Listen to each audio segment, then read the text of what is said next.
lembaga dan pemerintahan kita itu tunduk di hukum yang jelas, yang adil dan setara juga. Nah ini itu juga prinsip ini juga menjelaskan di mana kita itu juga ada di dalam keadilan, kesetaraan, dan juga pemerintah pun juga tunduk di dalam hukum. Nah, mulai next. Untuk indeks of law di Indonesia sendiri dari tahun 2024 berada di posisi ke posisi ke 60 apa ya?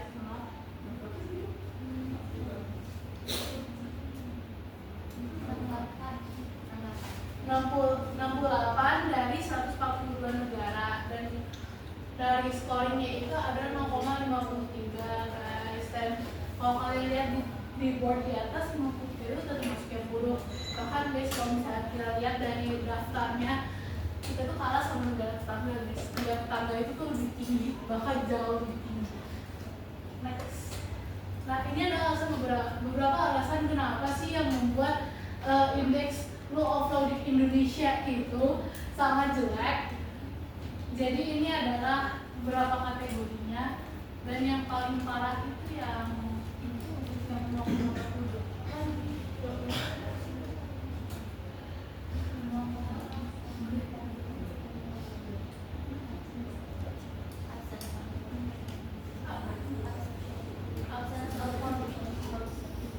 Korupsi. Ya, jadi gitu guys, yang paling parah adalah korupsi. Karena ya karena biasanya nggak taat juga sama hukum. Itu teman. Next, Oke, di sini kita bisa melihat banyak sekali tantangan-tantangan yang kita hadapi mengenai rule of law itu sendiri. Padahal Indonesia ini kan berdasarkan hukum ya, semua itu berdasarkan hukum, tapi pada kenyataannya masih banyak hal-hal yang menyeleweng dari hukum itu sendiri. Contohnya kasus asasi manusia dari tahun 98 yang sampai saat ini juga masih belum terselesaikan. Terus juga ada kasus pencucian uang oleh para influencer.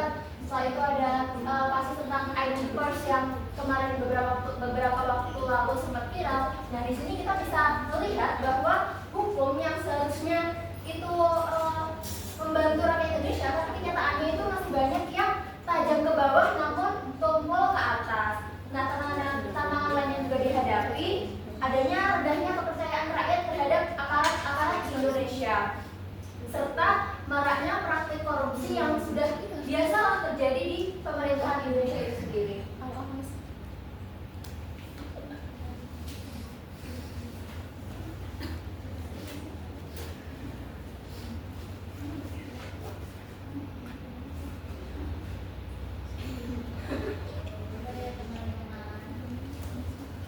Nah teman-teman, jadi aku mungkin akan menjelaskan juga pentingnya rule of law. Pertama ada pencegahan kekuasaan semena-mena dan tirani. Yang kita tahu kan sekarang kan kayak banyak banget pemerintah nih yang kayak pakai jabatan mereka tuh semena-mena. Contohnya kayak korupsi lah, apalah, itu kan gitu. Terus kedua ada landasan bagi pertumbuhan dan pembangunan ekonomi. Nah, dengan ada rule of law, dengan kita taat kepada hukum, kalau gitu kan secara gak langsung ekonomi kita kan juga bakal lebih membaik gitu. Kasus korupsi juga menurun. Terus memajukan, mempertahankan demokrasi dan hak asasi manusia. Nah mungkin kalau misalnya teman-teman yang tadi penjelasan daerah, kan kita juga sempat singgung kan ada beberapa kasus kan yang masih kayak sampai saat ini tuh masih kayak kurang gitu loh kalau di Indonesia perhatiannya gitu. Terus yang keempat menjamin keadilan. Kita kan kadang kan kayak even though Pancasila kita sila kelimanya ada sosial bagi seluruh rakyat Indonesia, tapi kan kadang yang ada doang yang cuma yang itu doang ya guys, anak-anak penjabat gitu atau ya gitulah. Terus memberikan legitimasi moral dan memfasilitasi ketertiban dan stabilitas sosial supaya kayak contohnya ini dijalankan terkait dengan lain seperti itu.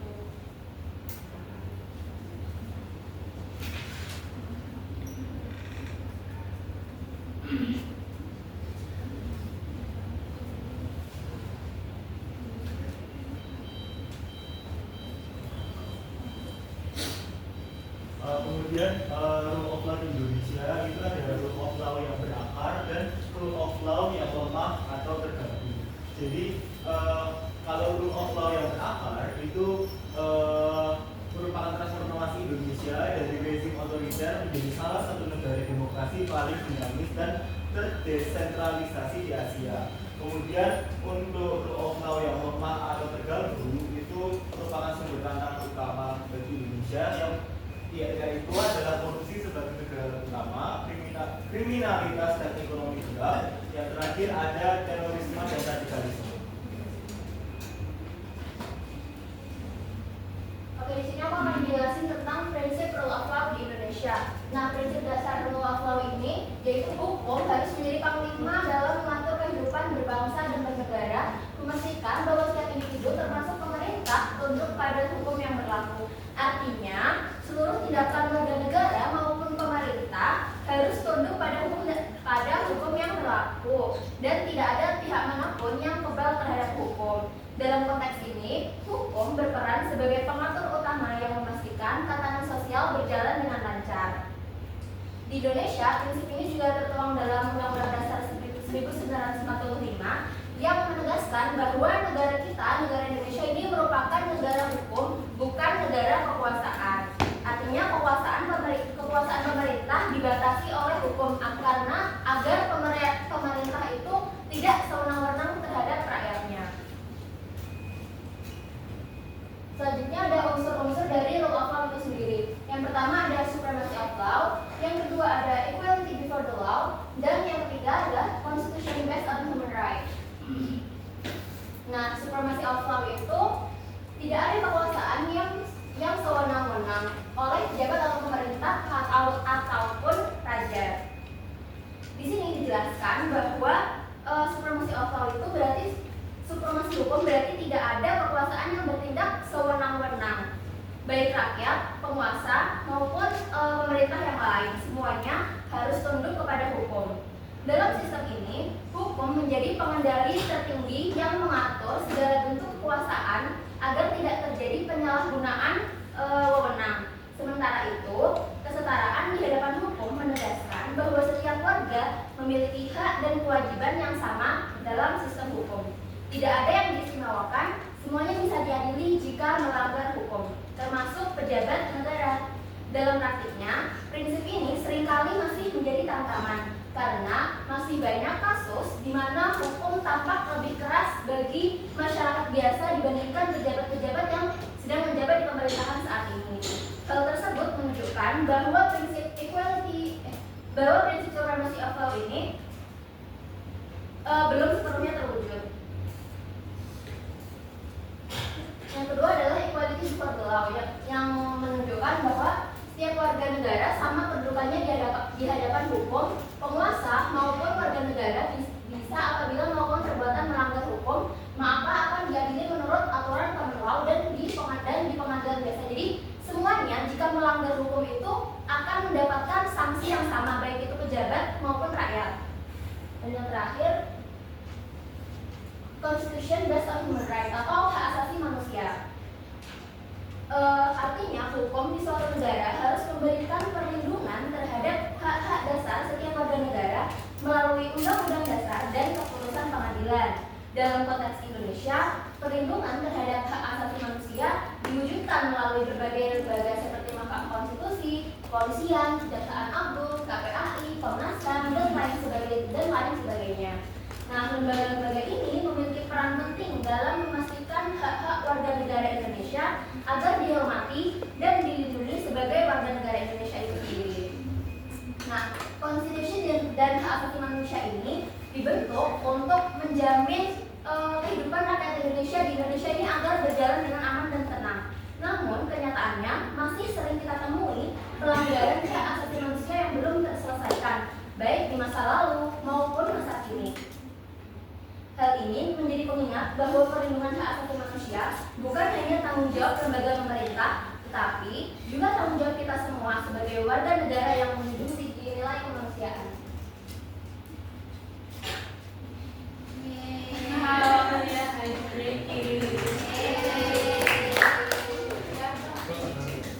Jadi ice breaking kali ini kita akan main marshmallow game.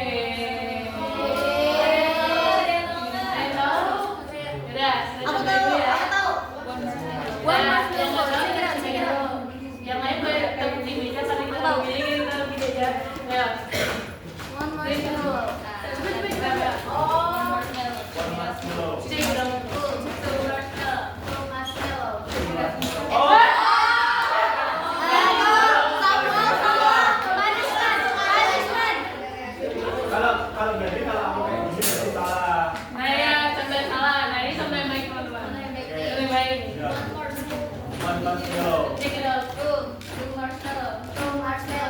it out. Check it out. Dari cetak dong kok. Ya. Oh, terus itu. Ah, iya. Gimana Kan tuh? gini. Oh, nanti out ya, Bu. Ya. Ayo deh, berarti Tetap gini ya. Oke. Kayak biasa. Maaf. Ground breathing ya. One marshmallow. Check it out. Two marshmallow. Tuh, Marcelo. Check it out. Check it out. Boom. Boom. Three marshmallow. Check Marcelo. Three marshmallow. Check it out. Check it out. Check it out. Boom. Boom. Boom. Four Marcelo. Four marshmallow. Four Marcelo. Four marshmallow. Check it out. Check it out. Check it out. Check it out. Boom. Boom. Boom. Boom. Nah, gitu lah. Nah, kita bakal urutan mainnya karena aku tahu bakal susah, jadi kita bakal melingkar ya. Jadi dari Sasa terus Kak saya itu ke belakang. Melingkar ya.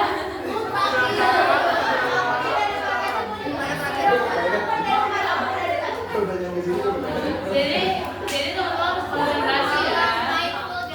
Harus mindful. Jangan lupa marshmallow-nya, oke? Oke, ayo. Marshmallow chicken boom ya. Ada nih. Ayo. One marshmallow. Boom. Boom marshmallow.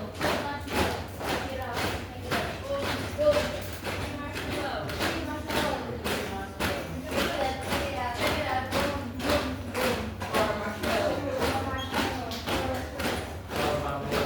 Check it out.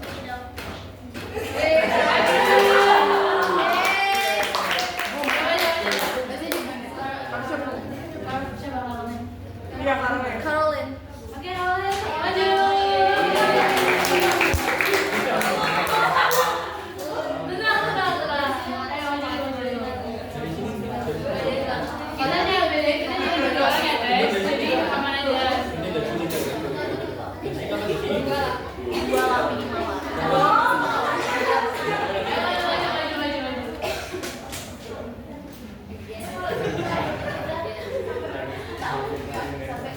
Sampai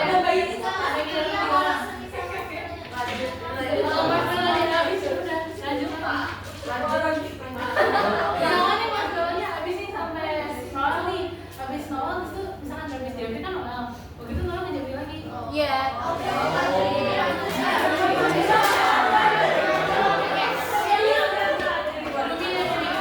Dan abis aku mau One marshmallow. Oh gitu. Nanti dari one marshmallow lagi. Oke. Dari Rumi. Rumi ke Noel, nanti dari Noel balik lagi ke Jeffrey ya. Rumi jadi kembali. Ya. Oh enggak. One marshmallow. Wow. Oke, jadi mohon mindful ya teman-teman. Ya, kalau bisa suaranya keras ya. Iya, biar nanti kedengeran. Oke.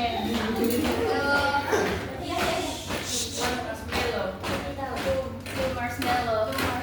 Check it out. Check it out. Boom. Three marshmallow. Three marshmallow. Three marshmallow. Check it out. Check it out.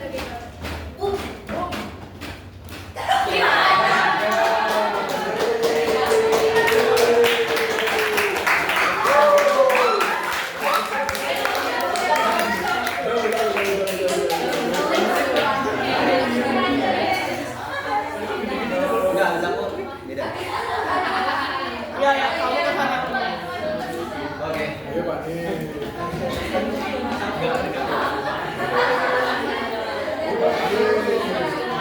Ini nih, salahin ya, salahin. Four marshmallow. Oh, ini.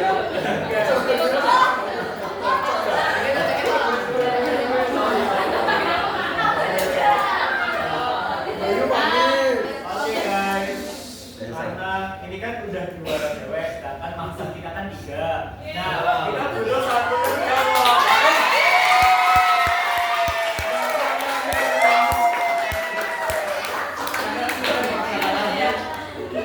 Jadi untuk orang kaya ini yang kayak warna ya cuma ya cowok-cowok ya.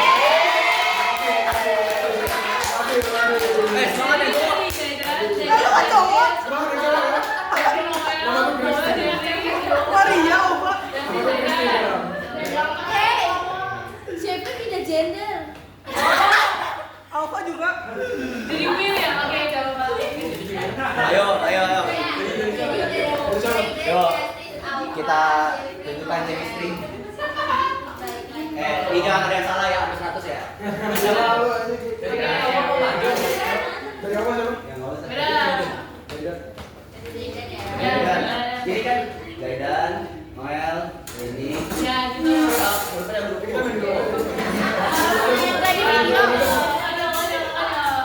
Ayo. Sampai format Mas Noro kan? Sampai dapat satu. Gelap banget, sumpah gelap. Nggak apa-apa lah.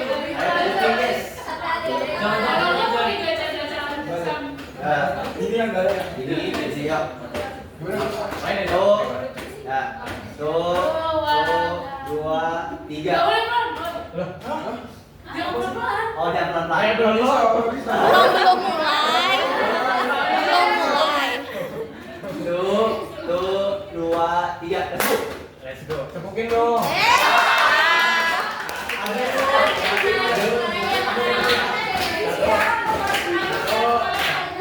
Ya, 3.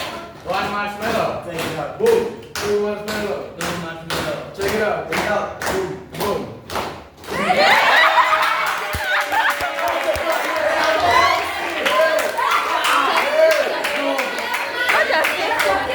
Justice.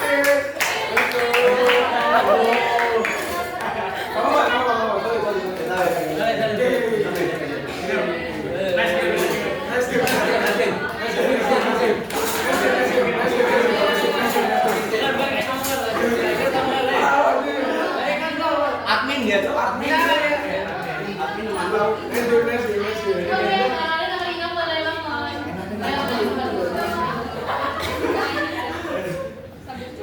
No justice.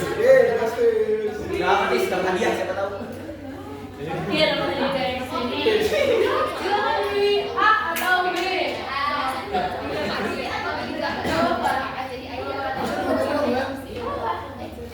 Nanti ya. Oke, jadi A atau B. Ayo mau A atau B? Harus ada yang A, ada yang B.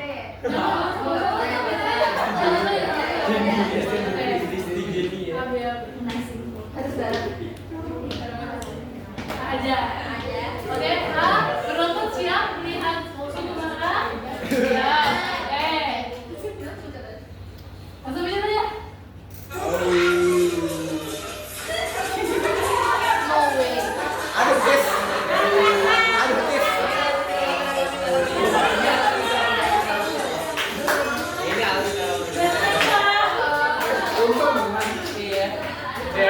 Jeff, untung menang. Menang.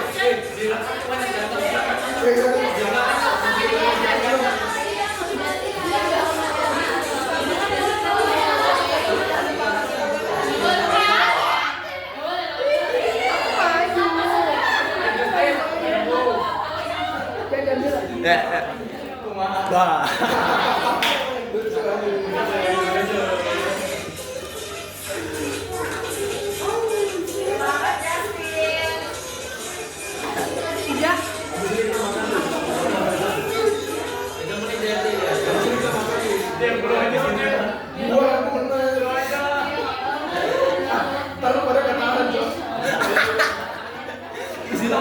Di luar. Dia lagi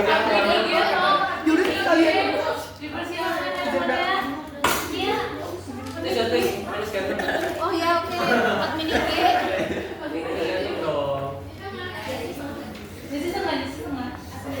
Bilang-bilang dia di sini.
Salah dulu dia sendiri. Tapi makanya tulis.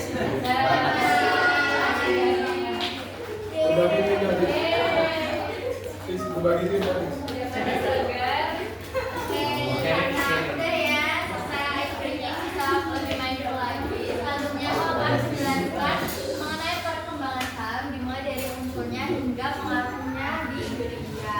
Jadi yang pertama pada zaman Yunani kuno. Jadi teman-teman, gagasan tentang HAM itu berasal dari hukum alam atau natural law, yaitu keyakinan bahwa manusia itu memiliki hak-hak alami sejak lahir yang berasal dari Tuhan dan juga akal budi. Tokoh seperti Aristoteles dan juga Plato itu percaya bahwa manusia itu akan menaati hukum ini karena hukum alam itu bersifat logis dan juga universal. Kemudian yang kedua, pada abad ke-13 ada piagam Magna Carta pada tahun 1215. Jadi piagam ini itu menjadi tonggak awal HAM modern. Piagam ini dikeluarkan oleh Raja John Lackland atas tekanan para bangsawan. Nah, isinya itu membatasi kekuasaan absolut raja dan juga menyatakan raja itu harus bertanggung jawab kepada rakyat dan hak-hak warga itu mulai diakui secara hukum.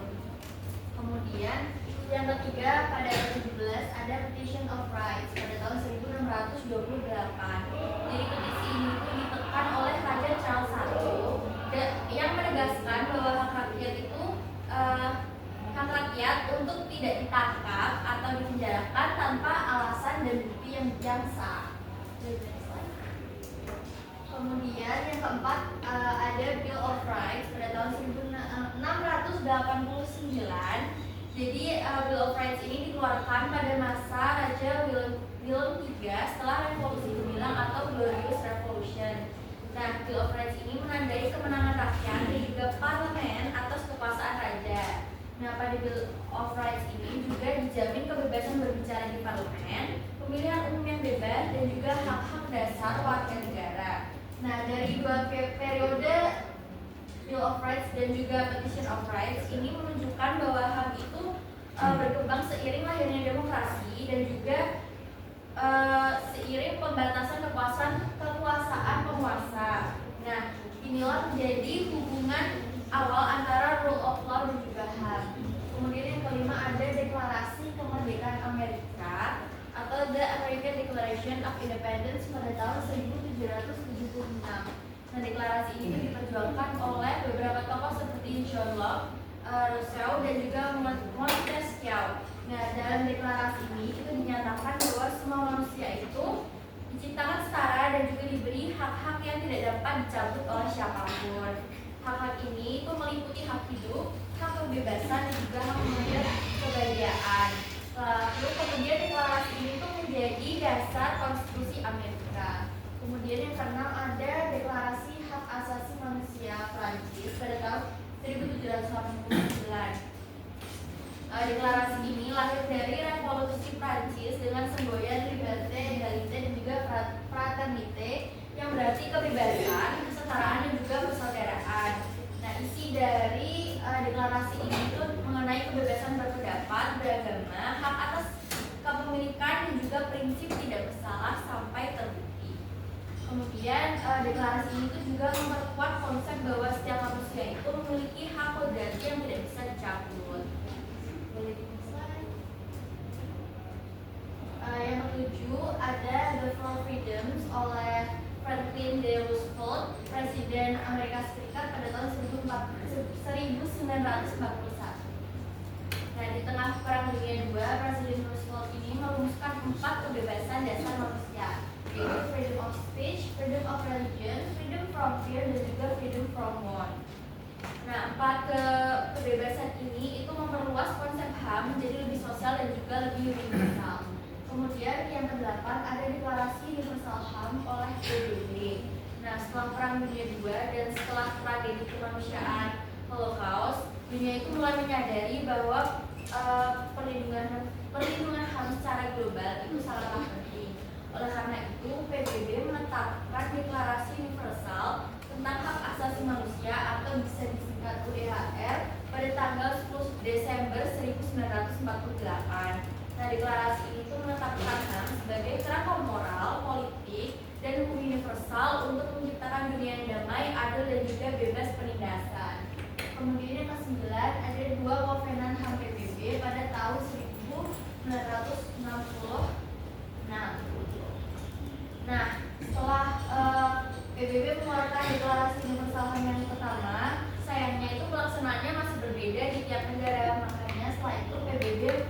mengeluarkan 2 perjanjian lanjutan, yaitu yang pertama ada Covenant on Civil and Political Rights atau hak sipil dan politik, dan juga Covenant on Economic, Social and Cultural Rights atau hak ekonomi, sosial dan juga budaya. Kemudian yang terakhir ini ada mulai pengaruh HAM di Indonesia. Nah, Indonesia sendiri mengakui HAM itu sebagai bagian dari negara atau rule of law yang menjamin keadilan dan juga martabat manusia. Untuk perkembangan HAM di Indonesia sendiri akan dijelaskan oleh saya.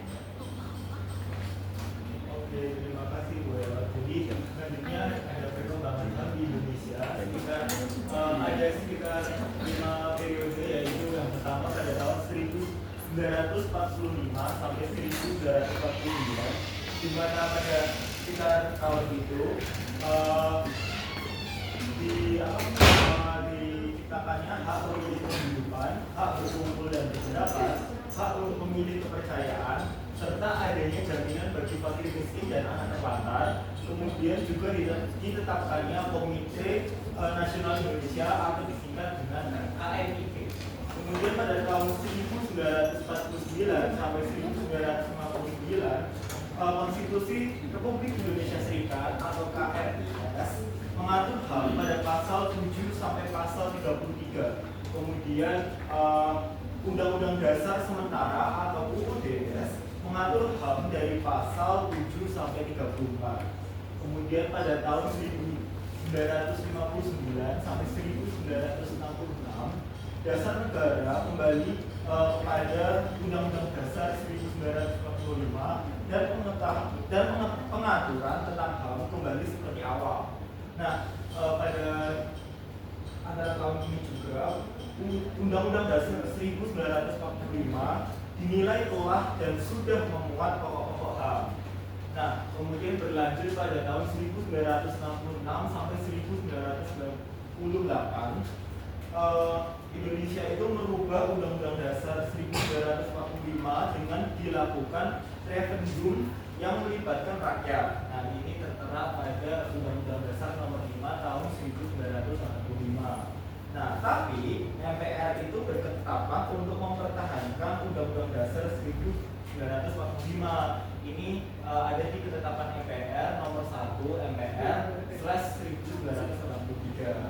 Nah, kemudian kalau berlanjut pada 1998 sampai sekarang, MPR itu sudah mengeluarkan ketetapan MPR, yaitu nomor 17/MPR 1998 tentang. Kemudian juga ditambahkan HAM pada bab 10A dari pasal 28I sampai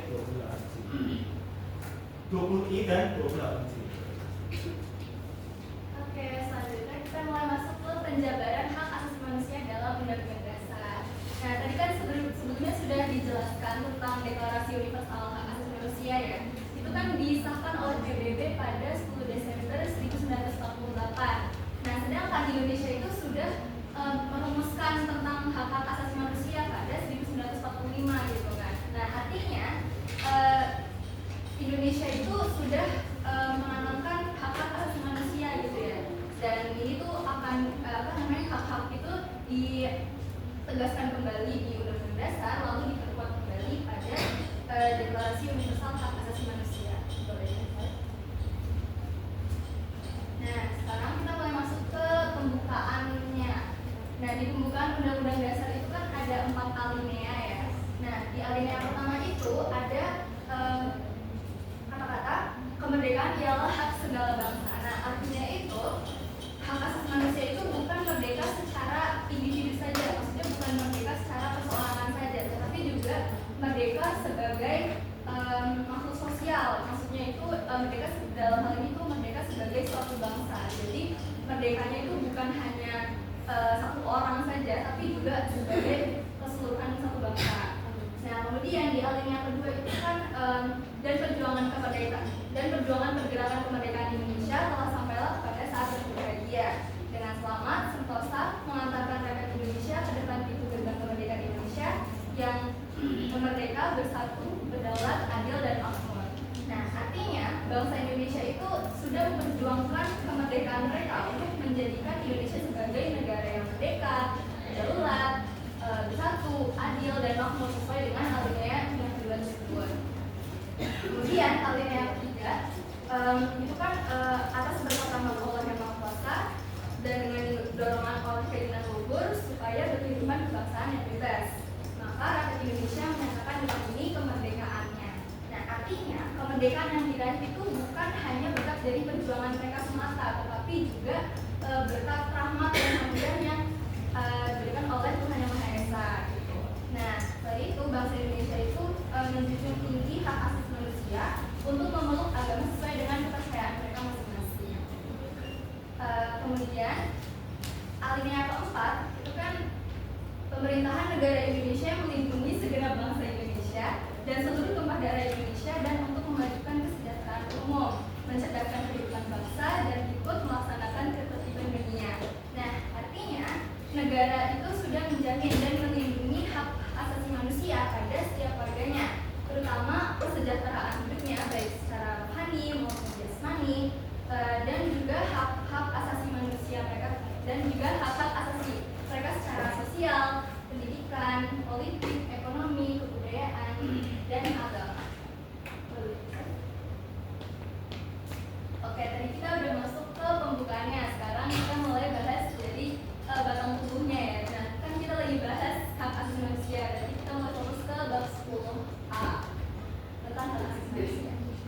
Nah, bab 10A itu isinya ada pasal 28A sampai pasal 28J.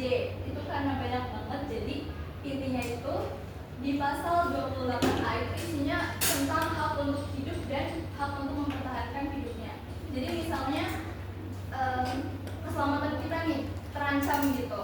Nah, keselamatan dan hidup itu kan kayak saling berkaitan erat gitu ya. Nah, berarti kalau misalnya keselamatan kita terancam, berarti hidup kita tuh terancam gitu ya. Berarti kita punya hak untuk mempertahankan hidup dan keselamatan kita tersebut.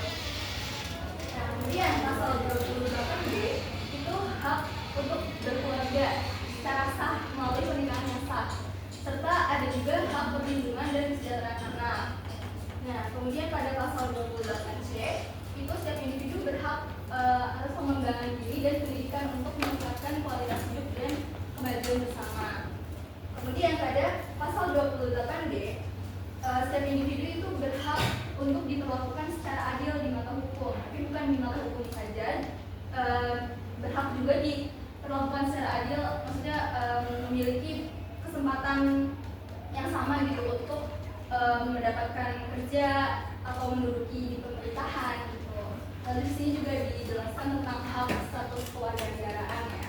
Nah, jadi kalau hak status kewarganegaraan itu maksudnya setiap warga itu berhak untuk diakui sebagai warga negara gitu secara sah oleh suatu negara, dan negara itu menjamin identitas kewarganegaraannya. Kemudian pada pasal 28E setiap individu itu berhak atas kebebasan memilih pekerjaan, pendidikan, agama, tempat tinggal, terus juga status kewarganegaraannya, terus bebas berpendapat, serta mempunyai hak untuk meninggalkan dan kembali ke negara. Nah, maksudnya itu gimana? Jadi kita itu punya hak untuk meninggalkan Indonesia, baik itu secara status kewarganegaraannya atau meninggalkan secara ya pergi ke luar negeri gitu. Nah, tapi itu juga berhak untuk kembali ke negara asal gitu. Tapi memang ini prosesnya cukup rumit dan panjang gitu ya kalau mau pulang balik. Selanjutnya pasal 28F. Ini setiap individu itu berhak atas kebebasan informasi dan mendapatkan komunikasi gitu ya untuk kemajuan diri dan bersama. Kemudian pada pasal 28G setiap individu itu berhak atas perlindungan pribadi dan kebebasan dari penyiksaan atau kekerasan. Kemudian pasal 28H ini menjelaskan tentang hak milik. Lalu ada hak atas kesejahteraan, kesehatan, serta kemudahan dan perlakuan khusus untuk memperoleh kesempatan yang sama. Oke, jadi misalnya itu di trotoar itu kan ada beberapa yang sudah menyediakan guiding block gitu ya, yang warna kuning-kuning.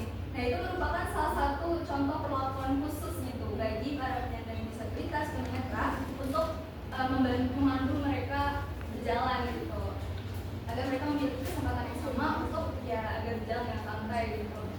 Nah, kemudian pada pasal 28I setiap individu itu berhak atas penghormatan budaya dan kebebasan dari diskriminasi. Nah, lalu negara itu wajib mendasarnya. Kemudian pada pasal 28J terakhir, hak asasi manusia itu harus dihormati dan dijalankan sesuai dengan yang sudah ditetapkan di dalam undang-undang. Tidak akan dilakukan oleh teman-teman saya.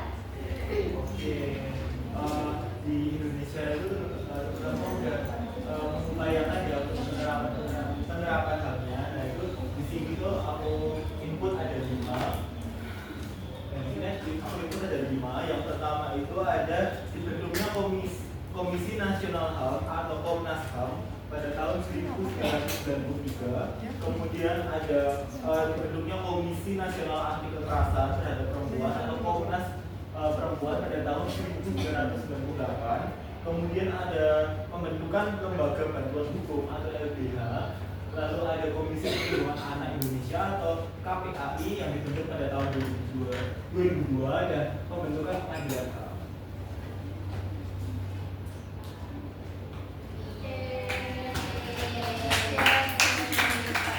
Di dokumentasinya 2 tempat ya. Ya. Oke, ya presentasi dari kami. Oke, sekian presentasi dari kelompok kami mengenai rule of law, pentingnya rule of law, hak asasi manusia dan lain sebagainya. Kami dari kelompok 5, mohon maaf bila masih ada kekurangan. Assalamualaikum warahmatullahi wabarakatuh. Waalaikumsalam warahmatullahi wabarakatuh. Oke, langsung aja. Kalau ada yang mau tanya, semuanya silakan. Oh, untuk 3 pertanyaan saja. Boleh akan menanya. Ditunggu dulu.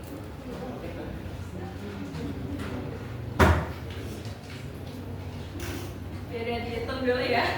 Yang hitung yang ketiga. 1, 2, 3.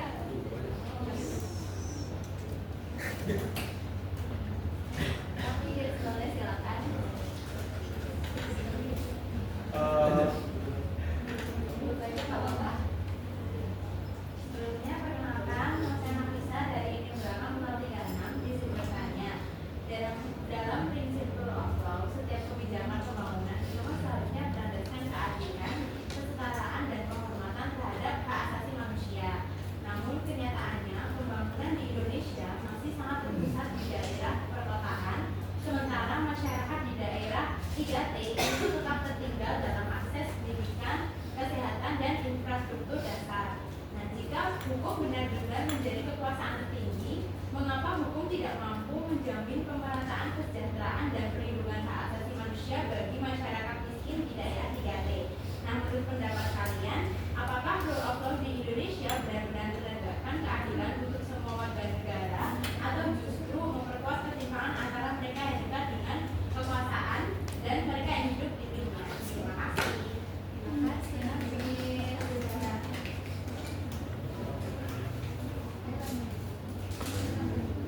Oke, pertanyaannya kita tampung dulu ya. Kemudian untuk pertanyaan selanjutnya, siap-siap ya. 1, 2, 3. Kita ulangi. 1, 2, 3. Oh, jangan coba. Oke, boleh satu-satu. It's okay. Dan nyimak kan? Pertanyaan saya adalah, saya mau tanya nih tanggapan dari kelompok kalian. Gimana sih tanggapan kalian buat menanggapi isu-isu yang lagi di tren sekarang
Oke,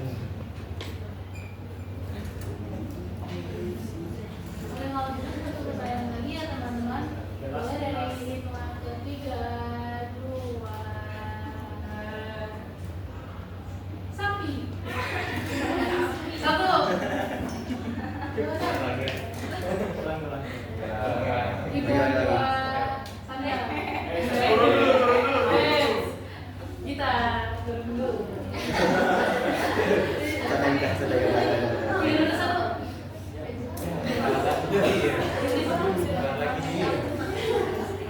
Jadi seperti yang tadi teman-teman lihat, Indonesia juga udah kayak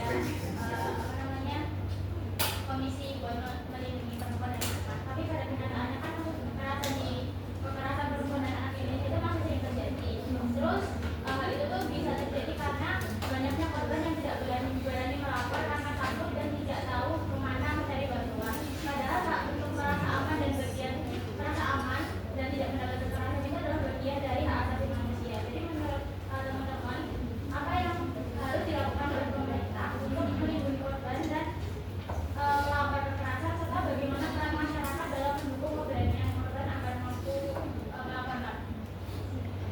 Terima kasih, Grace.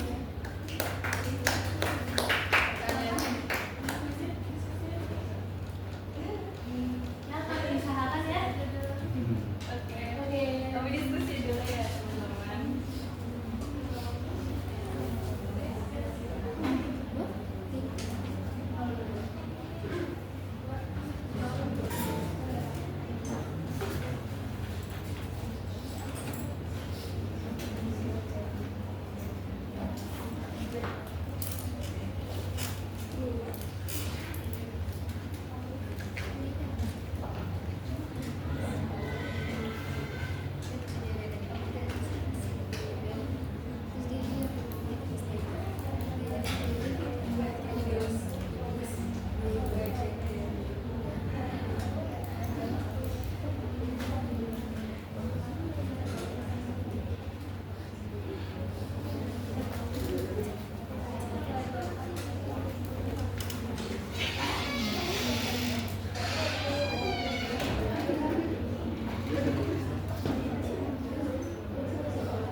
Teman-teman tadi absennya udah di mana ya?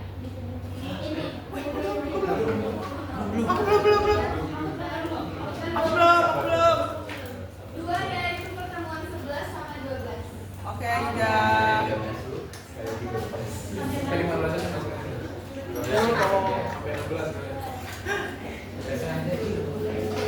Namanya Sania.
Bisa kan? Bisa. Nah, ya. Angkat tangan. Tolong ya, tolong. Aisyah. Oh iya. Kenapa dia bisa? Jadi Pak. Semuanya didik.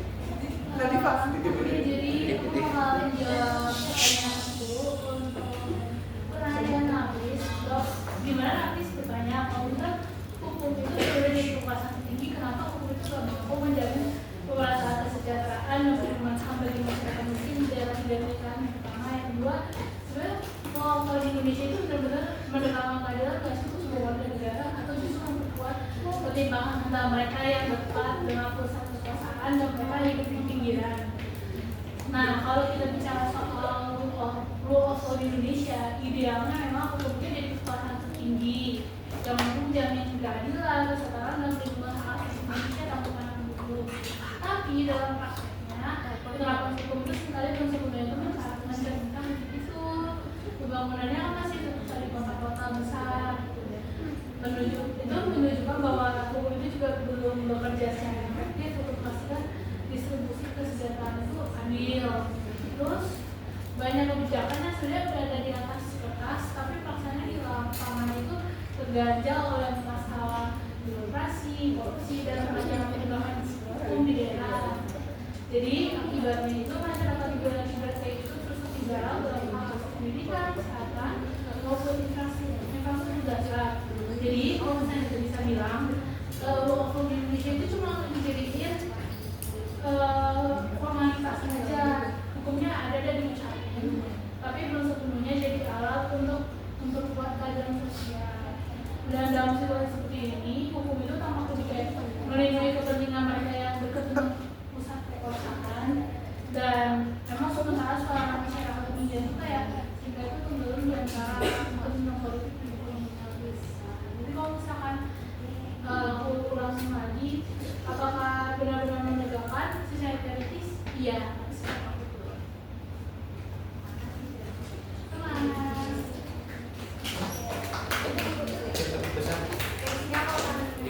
Pertanyaan dari Ashfa tentang tentang masyarakat Indonesia itu yang lebih memberikan isu hak asasi manusia di internasional daripada isu nasional itu sendiri.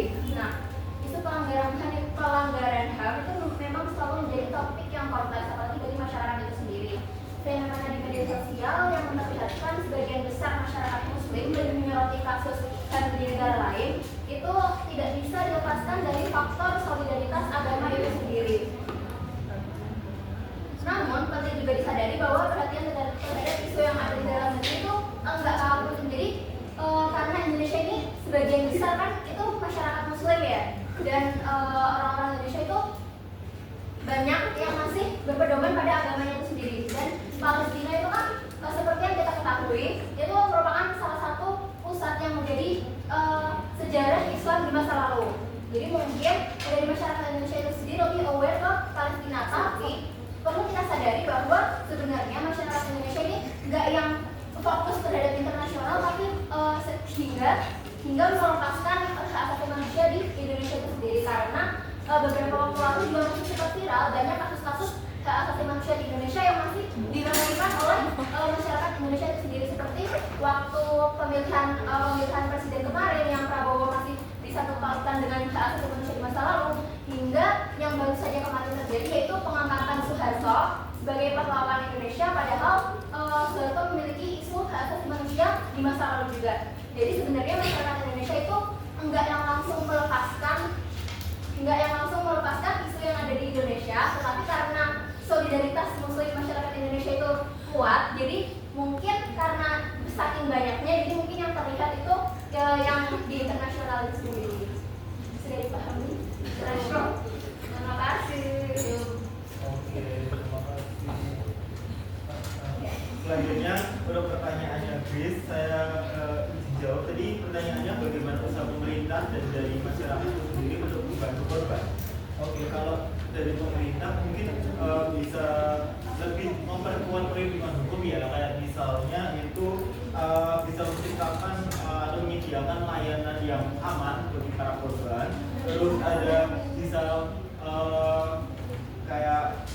mendampingi psikologis serta memberikan hukum yang benar, yang adil bagi korban. Terus permasalahan ini kan merupakan tanggung jawab bersama, jadi masyarakat juga harus ikut adil.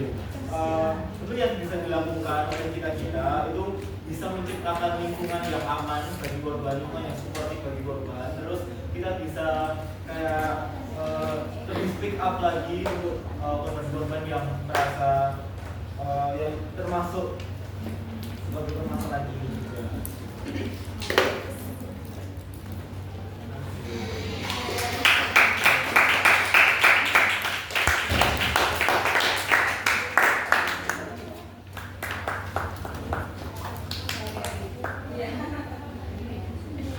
Oke, tadi kita udah salam, tapi karena udah dekatnya, jadi kita akan menutup sesi presentasi kita pada siang hari ini.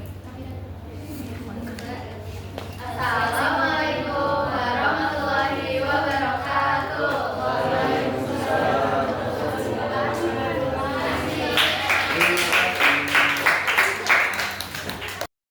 Mari kita apresiasi buat kelompok 5.